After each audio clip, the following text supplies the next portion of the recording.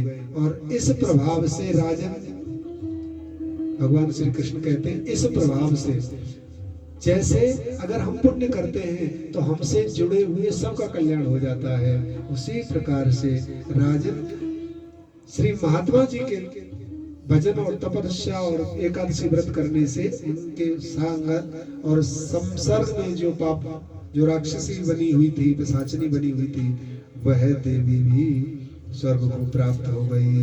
वृंदावन बिहारी लाल। इसके बाद आती है कामदा एकादशी। धर्मराज युधिष्ठिर से कामदा एकादशी के बारे में बताते हैं। इस एकादशी को जो मनुष्य अपनी कामनाओं का संकल्प छोड़ करके, इसका एक ही अर्थ है कामनाओं का संकल्प, क्योंकि ये मनुष्य देह केवल कामनाओं से बनी हुई है। अगर कामना हो तब तो राम हो। जहां काम रहा ताम, जहां राम ता काम नहीं, और जहां काम नहीं राम।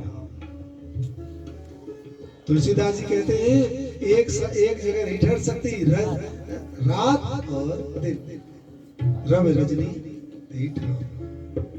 कामदा एकादशी, इस कामदा एकादशी के व्रत के प्रभाव से तत्काल भगवत में प्रेम हो जाता है। क्योंकि जो कामना ही है हमारी, काम का मतलब केवल स्त्री पुरुष का संसर्ग नहीं कहलाता है।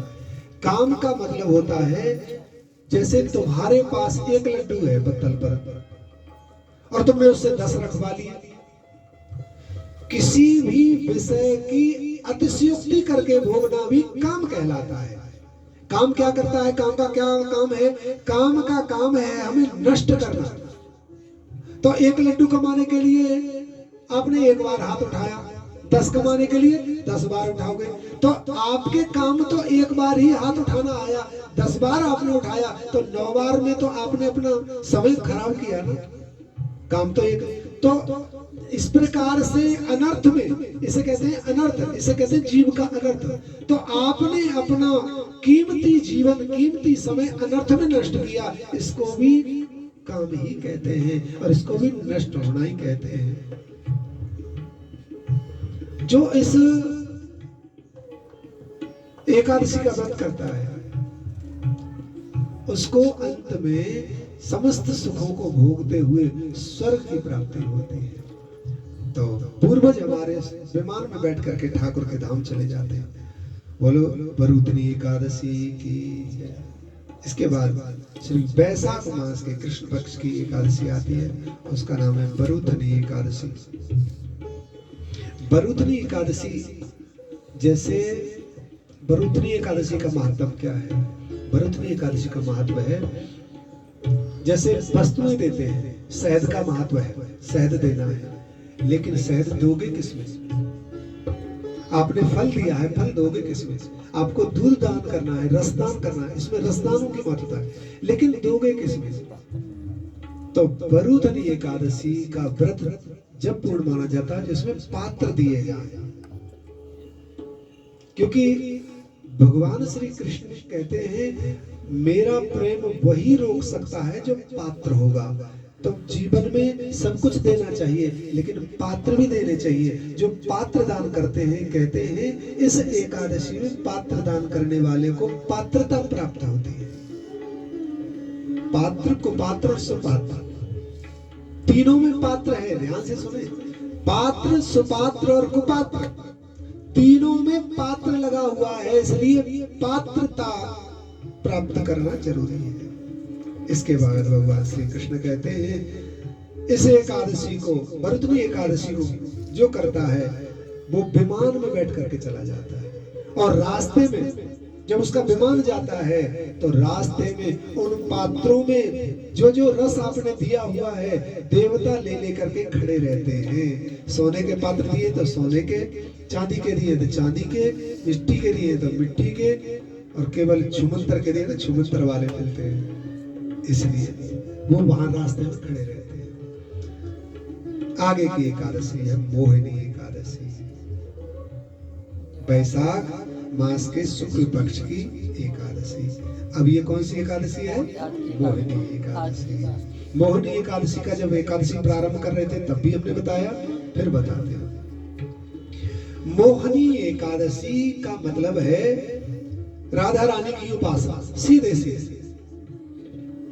हमें दूसरे स्वर्ग नरक से लेना ही क्या है? वृंदावन वासी है, वृंदावन में अब तो आपका भी एक क्षण भी वृंदावन का वास हो गया तो मौज आ गई। भगवान श्री कृष्ण से अर्जुन कहते हैं, ध्यान से सुनिएगा, बड़ी बात है, बड़ी बात। एक दिन भगवान श्री कृष्ण ने अर्जुन से पूछा, अर्जुन तेरे मन में कोई बात है क्या? प्रभु बात तो है। अरे तुझे गीता सुना दी, तुझे अपना मित्र बना लिया, तेरा रथ मैंने चलाया है। सबसे बड़ी मित्रता होती है, तुझे मित्रता भी प्रदान की, संसार के सारे सुख होते तुझे वो भी करा दिया। और तो छोड़, हम दोनों भाइयों की इकलौती बहन सुभद्रा तुझे बहनोई बना लिया, फिर क्या कमी रह गई? तब अर्जुन कहते हैं, भगवान आपने मुझे सब कुछ दे दिया, हे मेरे नाथ आपने सब कुछ दे दिया, मैं धन्यवाद कहता हूँ, लेकिन ठाकुर कहते हैं लेकिन क्या? तब अर्जुन कहते हैं, हे प्रभु आपने मुझे सब कुछ दे दिया, लेकिन आपने एक बार भी अपना वृंदावन नहीं दिखाया। सोचो कितनी बड़ी बात। अर्जुन कहते हैं अपनी बहन दे दी, द्वारका दे दी, हस्तिनापुर दे दिया, आपने तो जीत कर दिया, हमारी क्या विसात थी जो हम कौरवों से जीत जाते। हस्तिनापुर का राज दे दिया, द्वारका दे दी, इतना सुखी संपन्न दे दिया, अपनी बहन दे दी, मित्रता दे दी, और संसार को चलाने वाला भगवदीय ज्ञान श्रीमद् भगवद गीता दे दी, लेकिन नहीं दिया तो एक दिन का वास श्री धाम वृंदावन का नहीं दिया। अब बताओ हम अर्जुन से कम के ज्यादा? कोई ये सोचता हो कि ये नकली वृंदावन है, तब तो अपराध। नकली वृंदावन नहीं, ये वही वृंदावन है। छिपा क्यों रखा है? क्यों ईंट पत्थरों का दिखता है? इसलिए दिखता है। एक महात्मा बहुत जिद करते थे, मैं वृंदावन देखूंगा, मैं वृंदावन देखूंगा, और रोते थे। 90 साल हो गए 3 लाख नाम जप करते करते, 90 साल 3 लाख नाम जप किया। एक दिन सोच रहे हैं कि श्री जी मुझे अपना वृंदावन नहीं दिखाएंगे, अब क्या करूं? आज तो मुझे शरीर त्याग देना है, शरीर छोड़ देना है। तब श्याम सुंदर से श्री जी कहती हैं, प्यारे आज तो लगता है इस बाबा पर कृपा करनी ही पड़ेगी। जब वो बाबा अपने प्राण त्यागने के लिए तैयार हुआ, तब श्री जी ने कही, बाबा ओ बाबा पलट कर अपनी किशोरी की तो देखो, एक बार अपनी लाडली को तो देखो, जिसको 90 साल पुकारते आ रहे हो, इसकी तरफ पलट कर तो देखो, इसे देखे बिना जा रहे हो, इतना भी इंतजार नहीं किया। वास्तव में बाबा का जी घबरा गया। मैंने इंतजार, अगर 90 साल मैंने इंतजार कर लिया श्री जी के लिए, तो कहां बड़ा इंतजार हुआ? 90 साल तो होते ही क्या है। बाबा लौट कर आए। प्रियाजियों, मेरा मन था कि वृंदावन देखने का।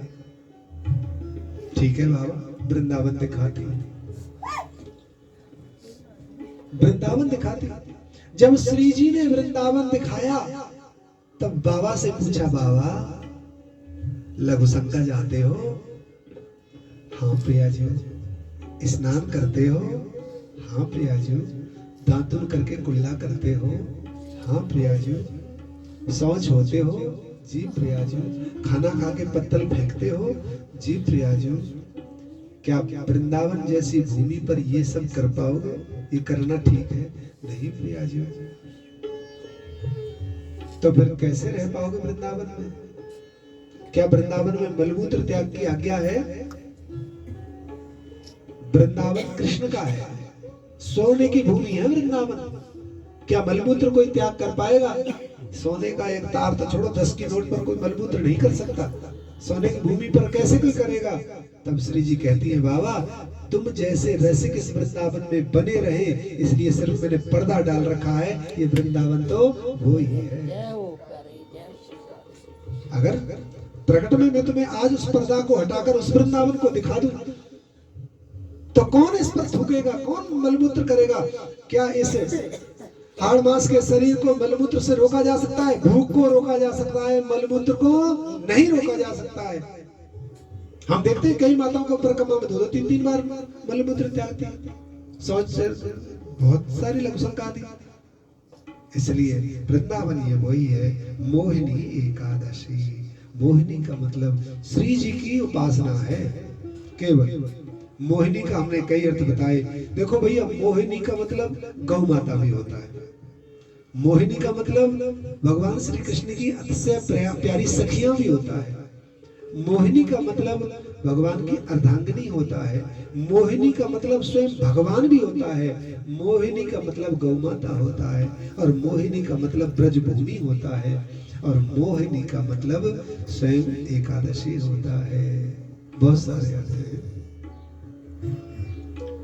केवल क्योंकि मोहिनी एकादशी तक पढ़ना है, बाकी फिर हम केवल नाम लेंगे। धर्मराज युधिष्ठिर ने कहा, भगवान वैशाख मास के शुक्ल पक्ष की एकादशी का क्या नाम है? इसके व्रत करने की विधि क्या है? उसके करने का क्या फल प्राप्त होता है? कृपा करके बताइए। हे कांतेय, अब मैं वह कथा सुनाता हूं जिसका वर्णन महर्षि वशिष्ठ जी ने श्री रामचंद्र जी से किया था। एक ग्रंथ का नाम है योग वशिष्ठ, एक ग्रंथ का नाम है योग वशिष्ठ। अब जब, क्योंकि मेरे पास समय है 10-5 मिनट का, इसलिए मैं विस्तार से प्रेम से कह रहा हूं। जब पहलवान किसी से लड़ता है, जब पहलवान किसी से लड़ता है, तब वो देख नहीं पाता अपने दांव पेच, लेकिन अगर उसकी कोई वीडियो बना ले तब फिर बाद में देख सकता है ना कि कहां मैंने टांग मारी उसको, कहां मैंने हाथ मारा, कहां कितना बल लगाया, वो मेरे ऊपर कितनी देर था, मैं उसके ऊपर कितनी देर था, कितनी देर उसने मुझे रगड़ा, कितनी देर मैंने उसको रगड़ा। अच्छे से देख पाता है कि नहीं? ऐसे ही राम जी के मन में एक बार कौतूहल हुआ। राम जी कहते हैं, मैंने रावण पर कैसे कैसे तीर चलाए, कैसे कैसे क्या क्या पराक्रम दिखाया, इसको मैं जानू तो जानू कैसे? तो पहले वीडियोग्राफी तो बनती नहीं थी, लेकिन कैमरा होता था, कैमरा होता था। तब उन्होंने स्टिक वाला नहीं था, तब प्रभु दूरदृष्टि वाला था। और श्री वशिष्ठ जी महाराज जो त्रिकालज्ञ थे, जो सब जानते थे तीनों कालों को, उनसे कहा, भगवान मैंने युद्ध तो किया पर मैं देख नहीं पाया, और मेरे हनुमान ने मेरे लिए क्या क्या किया मैं देख नहीं पाया, मेरे विभीषण ने मेरे लिए क्या क्या किया देख नहीं पाया। बताते हैं, मेरा नाम लेकर के अंगद ने कहा, अगर मेरा पांव हिला दोगे तो जानकी मैया को मेरे राम हार जाएंगे। मैंने अपने बच्चों को ये पराक्रम देखा नहीं, इनको करते देखा नहीं, अब बताओ ना भगवान। तब वशिष्ठ जी महाराज राम जी को सारी कथाएं बताते हैं। अब वो पूरा प्रारंभ करते हैं। एक राजा दशरथ हुआ था, और घर में ही बैठे अपने गुरुदेव के नीचे बैठे हुए पूरी राम कथा सुन रहे। एक राम हुआ था, उसका छोटा भाई लक्ष्मण, और वो वहां चले गए। अब इनको ऐसा लग रहा है कि किसी और के बारे में कथा सुना रहे, तो बड़े रुचि से सुन रहे, हर बात सुन रहे। और उसी को श्री राम जी ने उन्हीं कथाओं में जब पूछा, उन्हीं कथाओं में पूछा, तो वैशाख मास आ गया। पूछते पूछते नित्य प्रति जाते थे, तो वैशाख मास के शुक्ल पक्ष की एकादशी आई, और उस एकादशी के समय पर श्री राम जी ने अपने गुरुदेव भगवान से पूछा। एक समय श्री रामचंद्र जी ने गुरु वशिष्ठ जी से कहा, गुरुदेव मैंने एक नंदिनी सीता के वियोग में बहुत कष्ट पाए हैं, अतः आप कोई ऐसा व्रत कहिए जिससे समस्त पाप और दुख नष्ट हो जाए। महर्षि वशिष्ठ जी ने कहा, हे राम, आपने प्रश्न बहुत ही सुंदर किया है। वैशाख माह के शुक्ल पक्ष की मोहिनी एकादशी, मोहिनी एकादशी का व्रत विधि पूर्वक मैं आपसे कहता हूँ, जिससे समस्त पाप और संताप नष्ट हो जाते हैं। बोलो वृंदावन बिहारी लाल की जय। अब धीरे धीरे के आके इधर आकर बैठ जाए सभी ब्राह्मण देवता, आ जाइए सब ब्राह्मण देवता, इधर जगह है, अंदर जाकर के यहाँ बैठ जाए।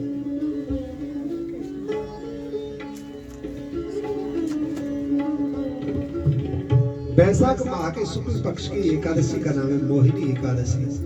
मोहिनी एकादशी का विधि पूर्वक व्रत करने वाला समस्त सुखों को भोग कर अंत में ठाकुर को प्राप्त हो जाता है। इस व्रत के प्रभाव से मनुष्य मोह जाल से मुक्त हो जाता है। सरस्वती नदी के तट पर भद्रावती नगर में सोमवंशी धृतमान नाम का एक राजा राज्य करता था। इसी नगरी में धनपाल नाम का धर्मात्मा पुण्यात्मा हरि भक्त धन धान्य से पूर्ण वैश्य रहता था। उसने नगर में अनेक भोजनालय, प्याऊ, कुआ, तालाब, धर्मशालाओं का निर्माण कराया। उस वैश्य के 5 पुत्र थे, किंतु उस वैश्य का सबसे बड़ा पुत्र गुंडों की संगति तथा वैश्यगामी था। वह अपने पिता के धन को जुआ में और बुरे कामों में खर्च करता था। वह बड़ा ही नीच दुरात्मा और पापी था। वह जितने भी दुनिया के बुरे काम है वो सब करने लगा। कभी कभी वैश्यों के साथ बाजार आदि स्थानों में जाता था। अपने भाइयों के साथ में कलह और कष्ट देता था। अब तो वह दरिद्रता के कारण, वह अपने नीच कर्मों के कारण घर से निकाल दिया गया। वस्त्राभूषणों को बेच करके दुखी होने लग गया। जब उसके पास कुछ भी नहीं रह गया तो बाकी के जो दुराचारी मित्र थे उन्होंने भी त्याग दिया। वैश्याओं ने भी दरवाजा बंद कर लिया, अब तो यहाँ नहीं आएगा, बिना पैसे के कैसी बात है। अब तो वह दरिद्रता के कारण भूख और प्यास से व्याकुल होकर के इधर ढोलने लगा। उसे राजा के सिपाहियों ने चोरी करते हुए पकड़ लिया, परंतु उसके पिता की नेक कामी के प्रभाव के कारण उसे छोड़ दिया। इसके बाद भी प्रतिदिन चोरियां करने लगा। दूसरी बार चोरी करते हुए पकड़ा गया। राजा ने बंदी खाने में डलवा कर उसे अनेक यातनाएं दी। राजा की आज्ञा से नगर सेठ के पुत्र को राज्य छोड़ना पड़ा और वह जंगल में भटकने लगा। वहां पर जीविका उपार्जन का कोई साधन नहीं था और वह धनुष बाण बना करके जंगल में पशुओं को वध करने लग गया। एक बार वह अपने शिकार की खोज करता हुआ भूखा प्यासा कौटिल्य ऋषि के आश्रम में पहुंचा।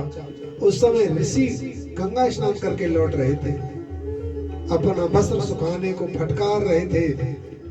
उससे जल की कुछ छींटें उसके शरीर पर पड़ गई, जिसके कारण उसकी दुर्बुद्धि जो थी वो नष्ट हो गई, सद्बुद्धि प्राप्त हो गई। तब वह हाथ जोड़ करके बोला, हे मुनि, मैंने अनेक पाप किए हैं, अतः मुझे कोई ऐसा उपाय बताइए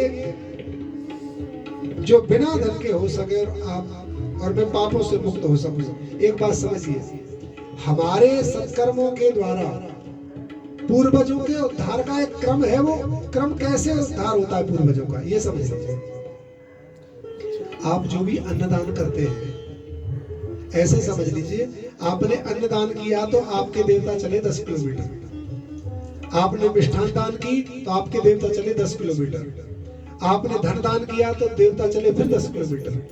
आपने वस्त्र दान किया तो आपके देवता फिर 10 किलोमीटर चले। ऐसे ही मान लीजिए आपके देवताओं के लिए स्वर्ग की दूरी है, आपके पितरों की, क्योंकि यहाँ से मर करके पितृलोक जाता है, और पितृलोक से यदि स्वर्ग लोक के लिए 100 किलोमीटर की रास्ता है और आपने किए 10 प्रकार के दान, तो हर दान से आपके पूर्वज 10 किलोमीटर बढ़ते हैं। हर किए हुए पुण्य से 10 किलोमीटर बढ़ जाते हैं। सारे पुण्यों से जितना भी आप करेंगे उतने वो पहुंच जाते हैं। पूर्वजों को अति प्रसन्नता होती है, अति चैन होता है जब हम कोई सत्कर्म करते हैं।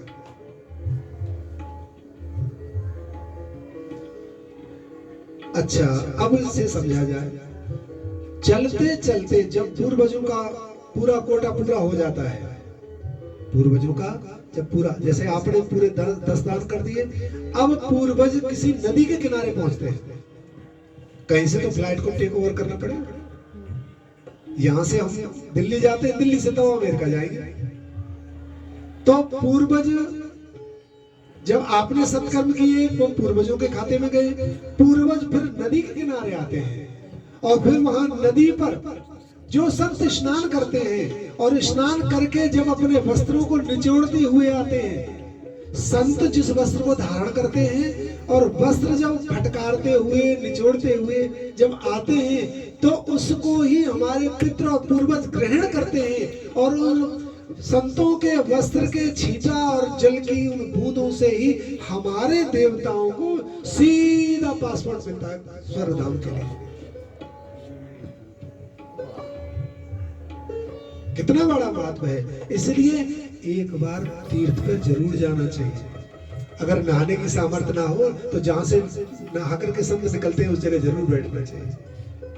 अगर तुम नहीं नहा सकते वहां जरूर बैठो और नहीं कर सकते तो नहाते हुए ऐसी जगह बैठो जहां से संत नहाकर जाते हो। नहाते हुए संत को देखना समझ लीजिए स्वर्ग का सीधा पासपोर्ट। तो जब संत लौटते थे, अपना वस्त्र सुखाते थे और फटकार रहे थे तो उसके जल की कुछ छींटे इसके शरीर पर पड़ी, जिसके कारण उसको सद्बुद्धि प्राप्त हुई। तब वह हाथ जोड़ करके संत से कहता है, भगवान कोई ऐसा उपाय करें। तब महात्मा कौटिल्य ने उसे वैशाख शुक्ल पक्ष की एकादशी को बताया और सारा विधान कहा। वैश्य के पुत्र ने संविधान इस एकादशी को किया और अंत में दुखों से मुक्ति मिली और विष्णु लोक को प्राप्त हो गया। इसके व्रत के प्रभाव से संसार के जितने भी प्राणी हैं जो इस व्रत को करते हैं उन सबों का देखिए मोह 2 प्रकार का होता है। एक संसार का मोह, एक ठाकुर जी का मोह। मन ही मिलावे राम से और मन ही करावे भजीत, और मन के हारे हार है और मन के जीते जीत। मन अगर हरा देता है तो मन जिता भी देता है, मन फंसा देता है तो मन छुड़ा भी देता है। इसलिए आगे की जो एकादशी है उसका नाम है अपरा एकादशी। ज्येष्ठ मास के कृष्ण पक्ष की एकादशी का नाम है अपरा एकादशी। इस एकादशी के पुण्य जीव को सतलोक की प्राप्ति कराते हैं। आगे वाली एकादशी का नाम निर्जला एकादशी है। इस निर्जला एकादशी को भीम ज्ञासी भी कहते हैं। भीम ने कहा, भगवान मेरा तो बड़ा उधर है, मैं व्रत नहीं कर पाऊंगा। ठाकुर ने कहा निर्जला एकादशी करो और कंठ भर जल में रह करके तुम्हारे पाप तप संताप नष्ट हो जाएंगे। ठाकुर जी तुम्हें कृपा करके अपना लेंगे। तो भीम ज्ञास उस दिन उन फलों को देने का महत्व है जिन फलों में रस होता है। भीम ज्ञास एकादशी, बल्कि गर्मियों की 6 एकादशियां जो आती हैं, गर्मियों की 6 एकादशियों पर आप बेशक से काजू बादाम जितने भी दान कर लो, लेकिन तरबूजे खरबूजे का जो महत्व है, क्योंकि इन 6 एकादशियों को रसदार फल देना चाहिए। इसे रसदान एकादशी कहते हैं। रसदान हमारे प्रिय प्रीतम और सखी सहचरियों में बड़ा चलता है रसदान, क्योंकि रसदान करेंगे तो जीवन में रस प्रवेश हो जाएगा। रस ही भक्ति का स्वरूप है, प्रेम का स्वरूप है। उसके बाद है योगिनी एकादशी।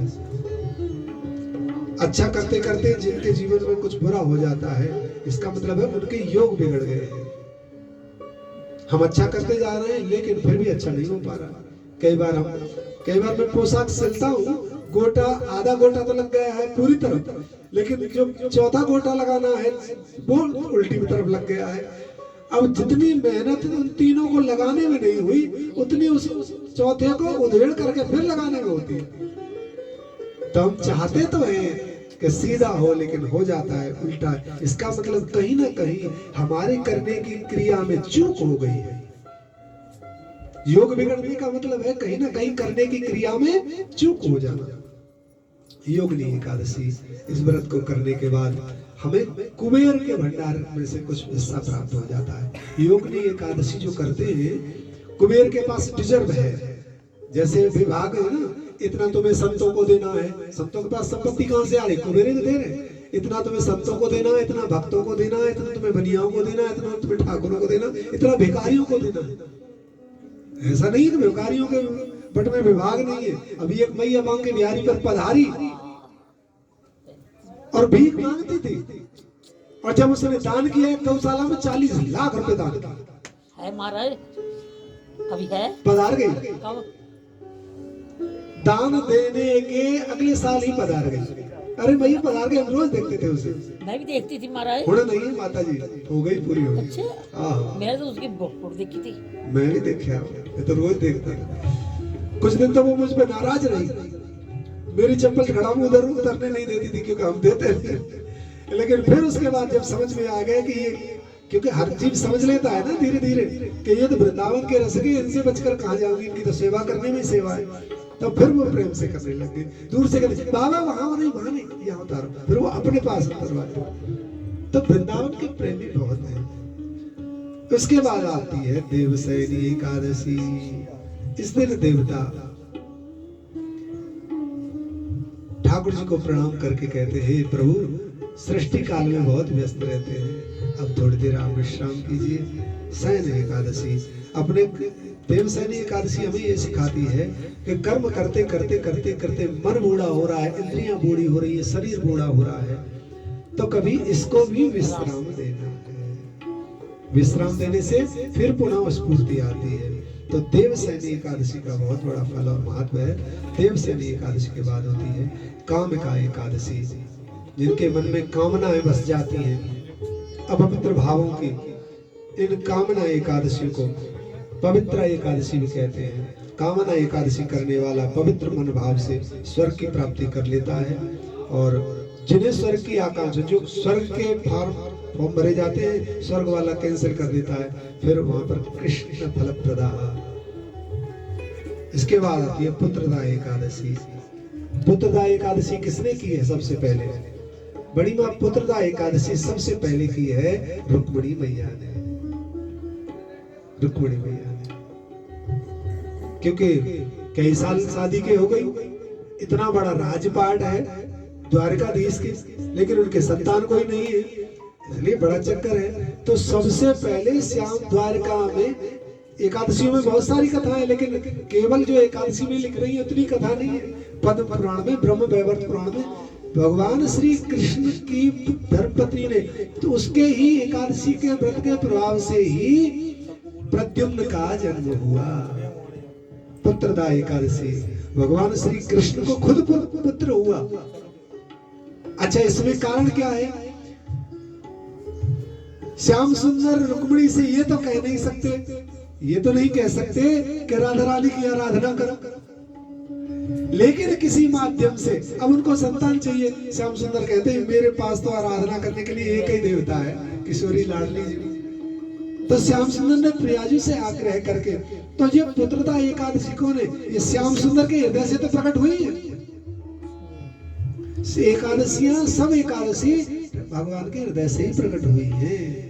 और भगवान के हृदय से प्रकट का मतलब है भगवान का प्रेम। राधा रानी भगवान का ही प्रेम है, जो एक स्वरूप मूर्त रूप में है।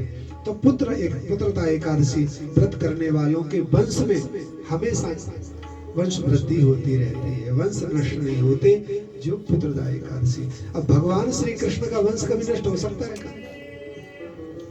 आप अगर ये सोचते हो कि यदुवंशियों को भगवान श्री कृष्ण का वंश कहते हैं, नहीं, भगवान का वंश वो कहलाता है जो कंठी धारण करते हैं, जो नाम जप करते हैं, जो भजन करते हैं। तो चारों युगों में यदुवंशी चले या ना चले, लेकिन नाम जापक भगवान के भक्त चारों युगों में चलते हैं। जो उनकी वंशी को सुनकर दीवाने होते हैं वो है भगवान के वंशी, इसलिए पुत्रदा एकादशी। उसके बाद आती है अजा एकादशी। अजा एकादशी, अजा गाय को भी कहते हैं, अजा बकरी को भी कहते हैं, अजा एक स्त्री को भी कहते हैं। संसार में अगर कोई भी अपराध हो जाए स्त्रियों के प्रति, अजा एकादशी, क्योंकि स्त्रियों के प्रति हो जाता है। अभी यही है। इसके बाद है परवर्तनी एकादशी। भादो मास के शुक्ल पक्ष की एकादशी को परवर्तनी एकादशी कहते हैं। वृंदावन बिहारी लाल की। कौन बुला रहा है? कौन बुला रहा है? इधर आओ, हाँ इधर आइए। किसका फोन आया रे चले? अब कितने बेटा ना आपको, है ना? तो आप यही बैठे दो, यही बैठे। बुलाइए सब। बोलो वृंदावन बिहारी लाल की। इसके बाद आती है इंद्रा एकादशी। इंद्रा एकादशी में भगवान विष्णु का व्रत किया जाता है। धर्मराज युधिष्ठिर कहते हैं आगे आने वाली एकादशी का नाम पासांकुशा एकादशी है। आश्विन मास के शुक्ल पक्ष की एकादशी। जिसके बाद रमा एकादशी आती है। रमा भगवान की पत्नी को भी कहते हैं, लक्ष्मी को भी कहते हैं, रमा जानकी जी को भी कहते हैं, रमा पृथ्वी को भी कहते हैं, रमा गाय को भी कहते हैं। लेकिन हमारी तो उमा रमा सब श्री राधा रानी है। वृंदावन में उपासना आप करते हो तो आपकी रमा श्री जी है। इसका व्रत करने वाले को अखंड वास की प्राप्ति होती है, क्योंकि रमा पृथ्वी का भी नाम है। कहते हैं स्वर्ग में पृथ्वी मतलब बास मिलता है, इसलिए रमा एकादशी का व्रत सब धाम करें। उसके बाद आती है देवोत्थानी एकादशी। इस दिन देवताओं के यहाँ पर उत्सव होते हैं, क्योंकि इस देवोत्थानी एकादशी को देवोत्थानी ग्यास, इसके दिन सब देवता क्रम से बारी बारी से भगवान का दर्शन करने के लिए पहुंचते हैं। इस दिन ठाकुर जी को अपने जो घर के ठाकुर हैं, घर के सालगिरह में वो खीरा जो होता है, जैसे ठाकुर तो क्षीर सागर में सोते हैं, खीरा में से सालगिराम का दर्शन करना शुभ माना जाता है। अपने घर के सालगिराम को पहली रात्रि खीरा में रख दीजिए, खीरा में घुसा दीजिए, फिर एकादशी वाले दिन खीरा हटा करके दर्शन कीजिए। खीर सागर में लेटे हुए ठाकुर को देखने का जो फल है वो खीरा में देखने का फल होता है। खीरा की उत्पत्ति क्षीर सागर से हुई है, इसलिए इसका नाम खीरा है। देवोत्थानी एकादशी का बहुत महत्व है। जो देवोत्थानी एकादशी को पालन करता है, व्रत करता है, अनुष्ठान करता है, और उस दिन संत ब्राह्मणों को दान पुण्य और यज्ञ जप तप करते हैं, उनको पृथ्वी पर रहते हुए, मनुष्य में रहते हुए भी, जैसे आदमी नौकरी पर रहता है तब तो उसे तनख्वाह मिलती है, जब रिटायर हो जाता है तब भी मिलती है कि नहीं? यानी कि वो पद पर रहे तब भी मिले और ना रहे तब भी मिले। तो स्वर्ग में है तब भी उतना मान सम्मान रहेगा, और पृथ्वी पर रहेंगे तब भी उतना ही मान सम्मान रहेगा। अगली एकादशी है पद्मनी एकादशी। पद्मनी एकादशी के व्रत करने वालों की लोग क्षुधा होती है। पद्मनी एकादशी का व्रत का फल क्या है? क्षुधा जो होती है उससे क्षुधा नष्ट हो जाती है। हमें प्यास लगती हो ज्यादा, वो नष्ट होगी, भूख लगती हो वो नष्ट होगी, हमारे चंचल स्वभाव स्थिरता प्राप्त होती है। उसके बाद आती है श्री रमा एकादशी। भगवान श्री कृष्ण कहते हैं विनय पूर्वक ठाकुर जी की इस एकादशी को करना चाहिए। आप लौद मास के कृष्ण पक्ष की एकादशी, जिसका नाम है परमा एकादशी। परमा एकादशी का व्रत करने वाले, क्योंकि भगवान श्री कृष्ण के द्वारा बनाया हुआ अधिक मास है, इसलिए परमा एकादशी का फल केवल भगवान को प्राप्त कराने का फल है। बोलो कृष्ण कन्हैया लाल की। धर्मराज युधिष्ठिर से भगवान श्री कृष्ण कहते हैं मैंने आपको सब एकादशियों के व्रत की कथा सुना दी है। इन व्रतों को, एकादशी के व्रत को ब्राह्मण भी कर सकते हैं, वैश्य भी कर सकते हैं, शूद्र भी कर सकते हैं। चारों वर्णों के लिए यह एकादशी कही गई है। इन एकादशियों पर लेह, चोष्य, भक्ष और भोज, चार प्रकार के दान होते हैं। लेह, चोक्ष, भक्ष और भोज, ये 4 प्रकार के खाद्य पदार्थ दान करने चाहिए। 4 प्रकार के वस्त्र होते हैं जो हमारी रक्षा करते हैं। अंग वस्त्र, उपांग वस्त्र, वस्त्र और उपवस्त्र, और सिर को ढकने के लिए छाता, और पैरों को चारों तरफ से नीचे से करने के लिए वृंदावन बिहारी लाल की जय। इसलिए आज की एकादशी का आपको संपूर्ण फल प्राप्त होगा। आपके पूर्वज जहां भी हैं वो आपको देख करके प्रसन्न होंगे। वृंदावन धाम में आपने श्री कृष्ण भगवान का नाम सुना, पूरी एकादशियों का सविस्तार से तो हमने नहीं सुना है, लेकिन नाम स्मरण से भी वही फल प्राप्त होता है। और कामना जो एक आज की मोहिनी एकादशी है उसका संपूर्ण फल प्राप्त और अध्यापन का संकल्प आपका पूर्ण हो। ठाकुर जी आप पर कृपा करें। वृंदावन बिहारी लाल की जय। जय श्री राधे। सेव कर देना। जय जय श्री